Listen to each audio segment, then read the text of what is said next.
Dalam nama Bapa dan Putra dan Roh Kudus. Amin.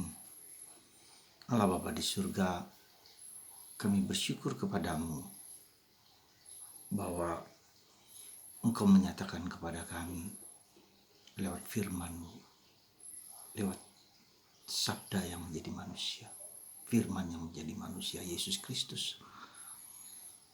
Sehingga Ia menyatakan apa yang menjadi kehendak-Mu bagi kami. Semoga kami mendengarkan dengan hati, dengan pikiran, dengan seluruh diri kami.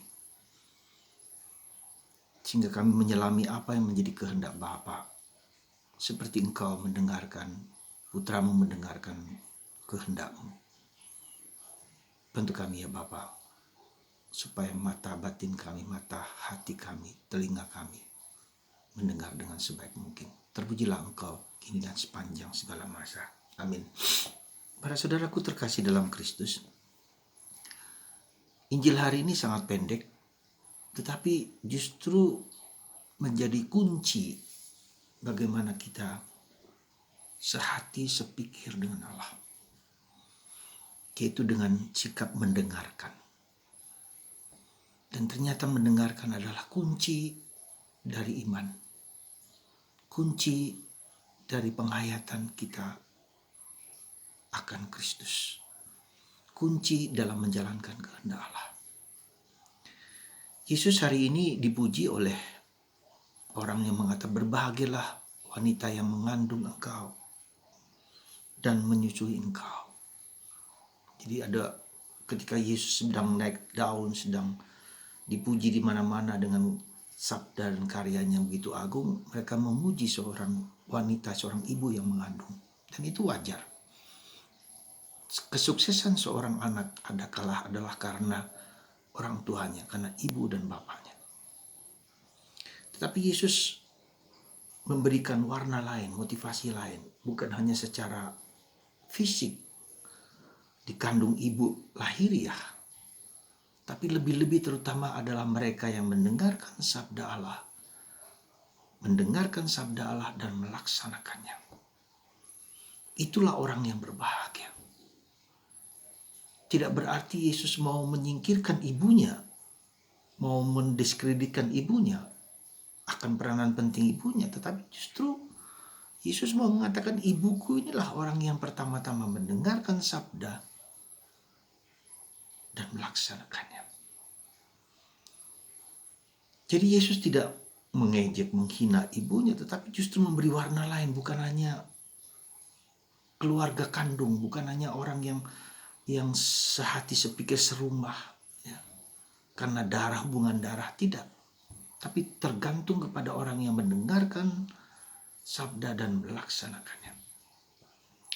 Nah, saudaraku terkasih dalam Kristus, jadi ini kita harus perhatikan bahwa tidak berarti hubungan darah itu menyebabkan orang memiliki semangat kebahagiaan di dalam relasi mereka. Belum tentu. Kakak adik belum tentu mereka sepakat, mereka kompak, mereka saling mengerti. Ya. Tergantung bagaimana mereka mendengarkan apa yang dikatakan dan apa yang tidak dikatakan. Jadi kuncinya adalah orang yang berbahagia itu ketika orang mendengarkan dan melaksanakannya.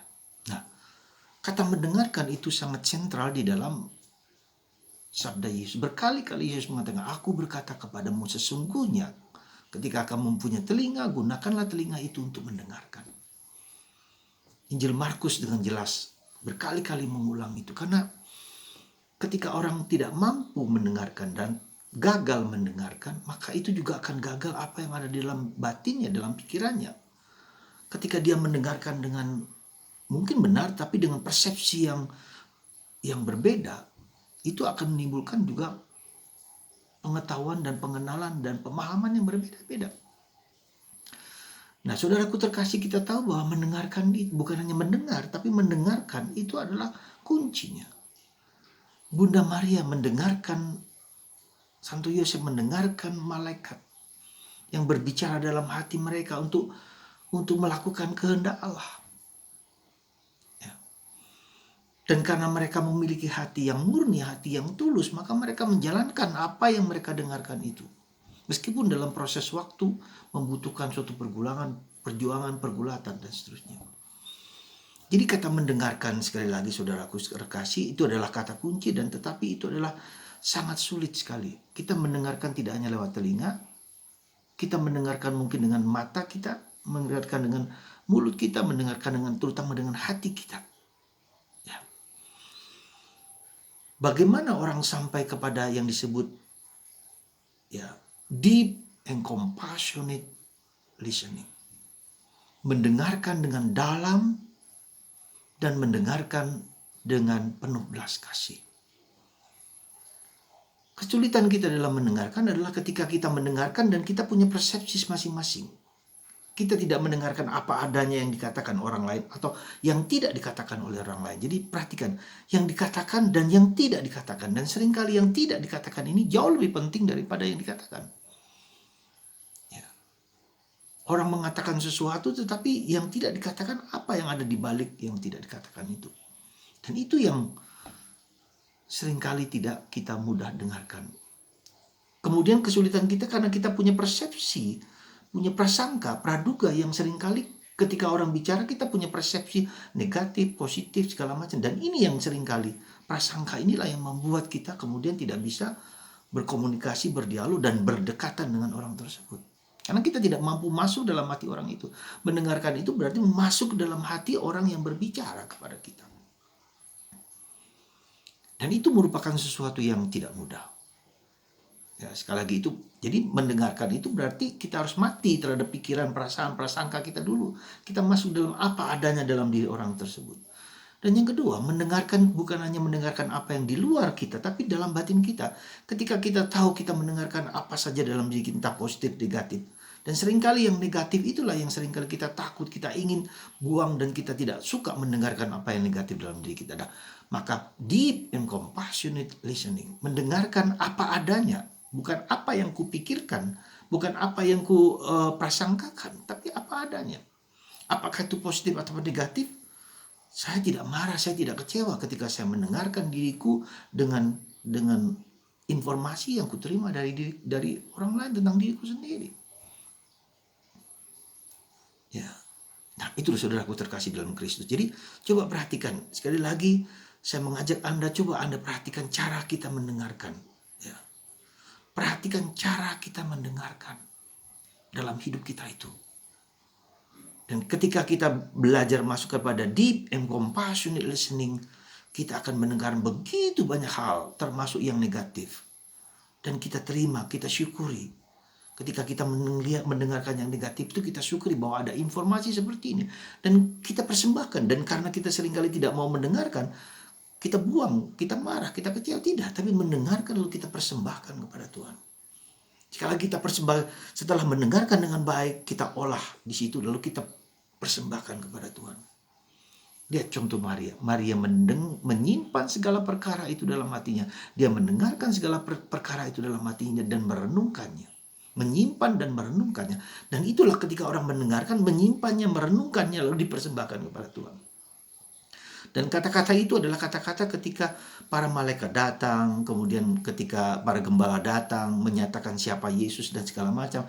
Lalu di situ dikatakan berkali-kali, katakan Maria menyimpan segala perkara itu dalam hatinya dan merenungkannya. Dan itulah yang kita sebut dengan meditatio. Meditatio itu berpikir-pikir, merenungkannya, mencari pemecahan dan seterusnya bersama Tuhan.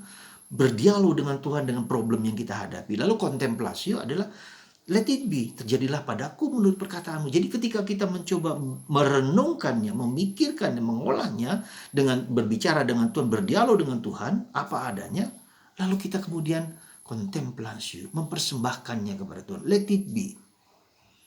Jadi kalau hidup rohani kita mau berkembang dan bertumbuh, kalau kita mau dewasa dalam hidupnya, kalau kita mau dewasa secara emosional, tidak sekali jeplak, langsung marah, langsung, itu kita tidak dewasa. Ketika kita mau dewasa dalam hidup, dewasa secara emosional, dewasa secara rohani, ya, menjadi bijak dalam kehidupan kita, ya kita mendengarkan, kita simpan perkara itu, kita persembahkan kepada Tuhan. Apa saja yang baik, entah positif, negatif, terserah, nanti Tuhan yang akan bekerja. Ya. Jadi saudaraku terkasih dalam Kristus, demikian juga ketika kita mendengarkan, kenapa kita harus membaca kitab suci? Kita membaca, kita merenungkan dengan meditasi, berpikir-pikir dengan pikiran kita. Tapi kemudian kita mengambil satu dua kata, ya, kata mendengarkan. Katakanlah itu. Kita renungan, Tuhan ajarilah aku mendengarkanmu, ajarilah aku mendengarkanmu, ajarilah aku mendengarkanmu. Nah, kata mendengar itu kata kunci yang seringkali disebut dengan rema, dan kita ulang lagi terus-menerus. Ya, nanti lama-kelamaan kata mendengarkan itu meresap dalam diri kita.